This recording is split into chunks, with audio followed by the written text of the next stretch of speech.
Cooking beginners guide in Telugu. Hello అండి, welcome to Telugu kitchen hub.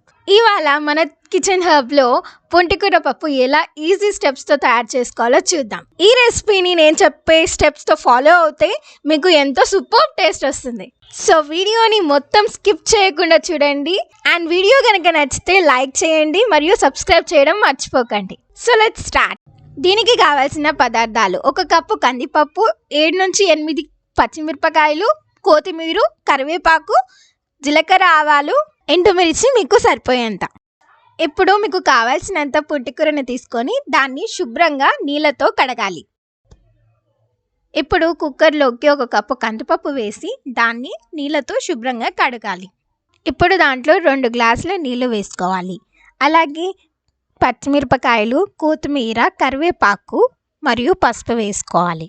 ఇప్పుడు stove వెలిగించి కుక్కర్ని స్టవ్ పైన పెట్టి 3 నుంచి 4 విజిల్స్ వచ్చేంత వరకు ఉడికించుకోవాలి. ఇప్పుడు పప్పు ఉడికేంత లోపు మనము పుంటికూరని కూడా ఉడికించుకోవాలి. దీనికోసం ఒక బౌల్ తీసుకొని దాంట్లోకి పుంటికూరని ట్రాన్స్ఫర్ చేయండి.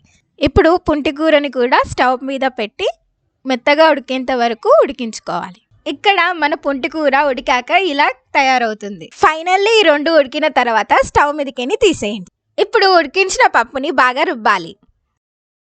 ఇప్పుడు ఉడికించిన పుంటికూరని కూడా మంచిగా రుబ్బాలి. ఇప్పుడు ఈ 2 మిశ్రమాలని ఒకటే దగ్గర వేసి బాగా మిక్స్ చేసుకోవాలి. ఇప్పుడు స్టవ్ వెలిగించి దానిపై ఒక బౌల్ని పెట్టండి. ఆ తరువాతకి దాంట్లో 2 నుంచి 3 టేబుల్ స్పూన్ ఆఫ్ ఆయిల్ వేసి, అలాగే 3 నుంచి 4 ఎల్లిపాయలు వేసి, ఎండుమిరపకాయలు మరియు జీలకర్ర, ఆవాలను వేసి బాగా వేపాలి. ఇప్పుడు రుబ్బిన పప్పుని ఆ బౌల్లోకి యాడ్ చేసి బాగా మిక్స్ చేయాలి. 2 మినిట్స్ పాటు బాగా ఉడికించాక వేరే బౌల్లోకి సర్వ్ చేసేసుకోండి. అంతే అండి, ఎంతో సింపుల్గా తయారు చేసుకున్నాం మనం పుంటికూర పప్పు. ఈ వీడియో కనుక మీకు నచ్చినట్టయితే లైక్ చేయండి, షేర్ చేయండి, అలాగే సబ్స్క్రైబ్ చేయడం మర్చిపోకండి.